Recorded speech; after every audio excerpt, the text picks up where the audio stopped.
Salam, Bapak Ibu, saudara-saudara, jemaat yang dikasihi Tuhan.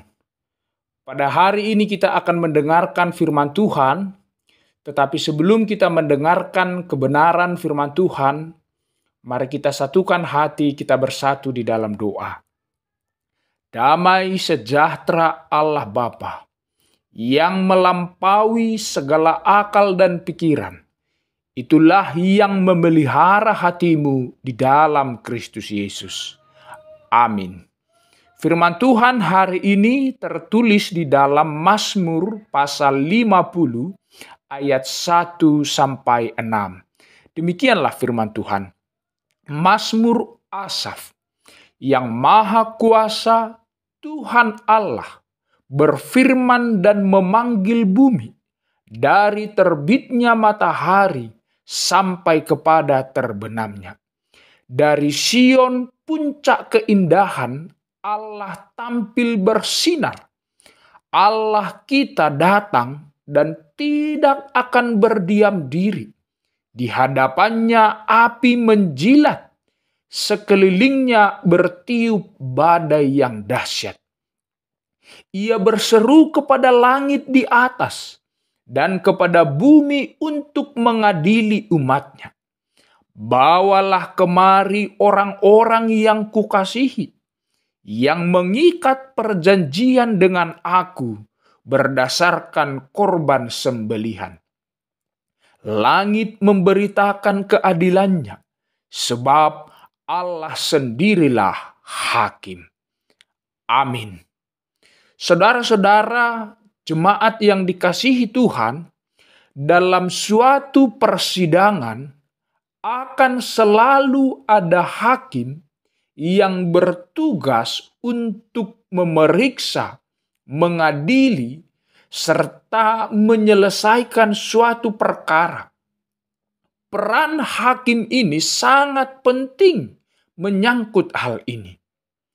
Namun sayangnya, dalam beberapa proses persidangan yang berjalan, peran hakim ini disalahgunakan dan tidak berjalan dengan semestinya. Tidak jarang terdengar orang-orang besar yang melakukan kejahatan bisa lepas dari hukuman, walaupun mereka terbukti melakukan kejahatan, tetap saja mereka mendapatkan kebebasan. Dan kalaupun mereka dihukum, hukumannya pasti ringan. Berbanding terbalik dengan rakyat jelata. Jika mereka melakukan kesalahan kecil saja, hukumannya bisa menjadi berat. Beginilah sistem peradilan dunia. Yang salah bisa menjadi benar, sedangkan yang benar bisa menjadi salah. Tetapi dalam khotbah ini, kita dibawa dalam sebuah kenyataan bahwa pada suatu masa akan ada sebuah peradilan surgawi yang tidak bisa diputarbalikkan dan dicurangi oleh siapapun.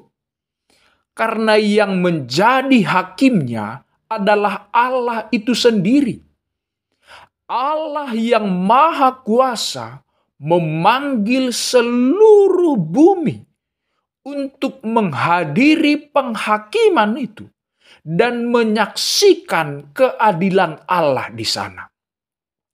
Allah akan duduk dalam tahtanya yang mulia dan terhormat, seperti kota Sion yang kudus dan agung. Allah tidak akan berdiam diri. Dia tidak seperti hakim-hakim di dunia ini yang menutup matanya atas segala kejahatan manusia dan menutup telinganya atas segala jeritan orang lemah. Allah tidak bisa disogok dengan korban bakaran dan korban sembelihan bangsa Israel. Allah tidak mau menerima korban bakaran bangsa Israel karena mereka penuh dengan tipu muslihat dan kejahatan. Sama halnya dengan kita hari ini.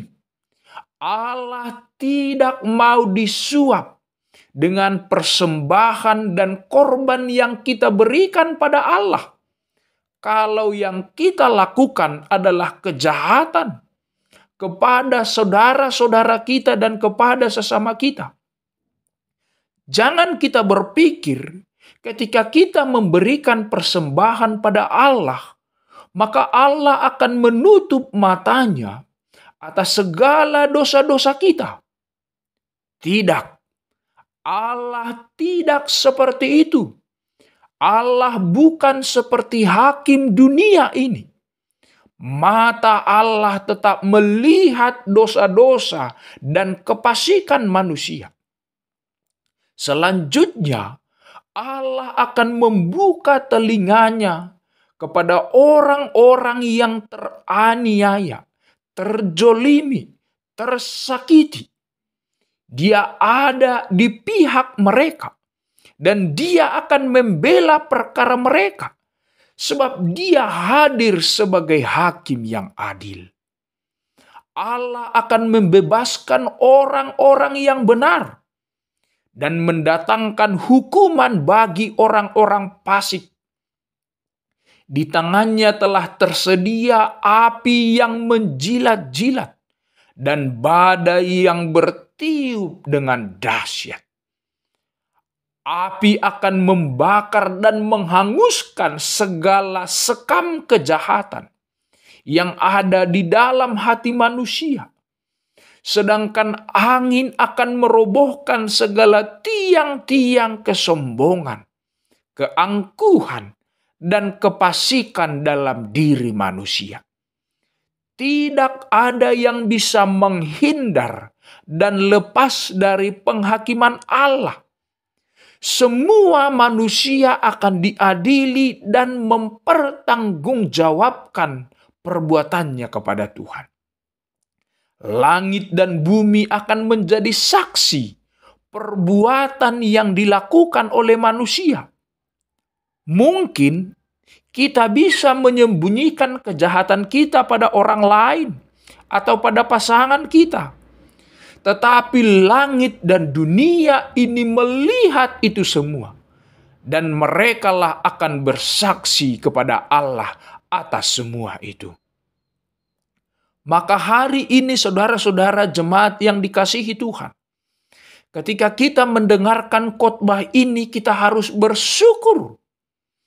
Karena hari penghakiman itu belum tiba. Itu tandanya Allah masih memberikan kesempatan kepada kita untuk berubah dan bertobat. Pakailah kesempatan hidup sekarang ini untuk berbuat baik sebaik-baiknya. Untuk kembali dan datang kepada Tuhan. Karena sesungguhnya Allah itu adalah Allah yang setia dan adil. Dia berkenan mengampuni orang-orang yang mengakui segala dosa-dosanya. Ada cerita yang sederhana seperti ini. Suatu hari ada 3 orang yang masuk ke dalam penjara.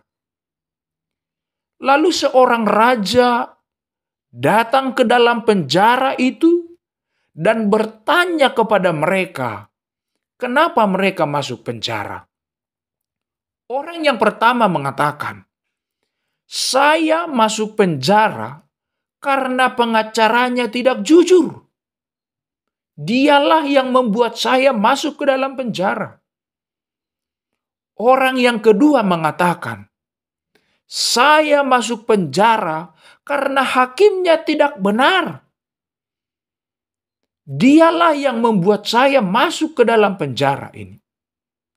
Sedangkan orang yang ketiga mengatakan, saya masuk penjara bukan karena hakim dan bukan karena pengacaranya. Tetapi karena sayalah yang membuat kejahatan, kesalahan, dan dosa-dosa, maka saya pantas masuk di dalam penjara ini. Kemudian raja berkata kepada dua orang pertama, "Kamu berdua, walaupun kamu sudah di dalam penjara ini, kamu tetap saja tidak mau mengakui kesalahan. Dan kamu tetap menyalahkan orang lain. Dan kamu tetap menganggap bahwa orang lainlah yang membuat kamu masuk ke dalam penjara ini. Sedikit pun tidak ada dalam hatimu untuk mengakui dosa-dosa dan kesalahan. Maka hari ini," kata raja, "aku akan menambahi hukumanmu sampai seumur hidupmu. Sedangkan kamu," kata raja kepada orang yang ketiga, "aku akan membebaskan kamu sekarang, karena kamu telah sadar dan mengakui dosa-dosamu. Kamu tidak menyalahkan orang lain, tapi kamu sungguh menyadari bahwa kamulah yang berbuat dosa. Maka aku mengatakan kepadamu, aku memberikan pengampunan kepadamu, dan hari ini aku akan membebaskan kamu." Karena itu saudara-saudara jemaat yang dikasihi Tuhan, dalam firman ini kita melihat dan kita mendengarkan bahwa Allah itu adalah hakim. Allah akan datang untuk menghakimi segalanya, menghakimi kita. Maka ketika Allah masih memberikan kesempatan kepada kita, bertobatlah, berubahlah, berbaliklah kepada Tuhan. Jangan tinggal di dalam kemunafikan. Jangan tinggal di dalam kepura-purakan. Jangan tinggal dalam hidup yang palsu. Tapi Allah itu mau kalau kita menjadi orang-orang yang berhikmat, orang-orang yang memiliki kelemah lembutan, orang-orang yang memiliki kerendahan hati, dan orang-orang yang berkomitmen untuk tetap setia kepada Tuhan selama hidupnya. Yakin dan percayalah, Tuhan akan memberikan sukacita pada orang yang tetap hidup di dalam kebenaran. Amin. Tuhan Yesus memberkati.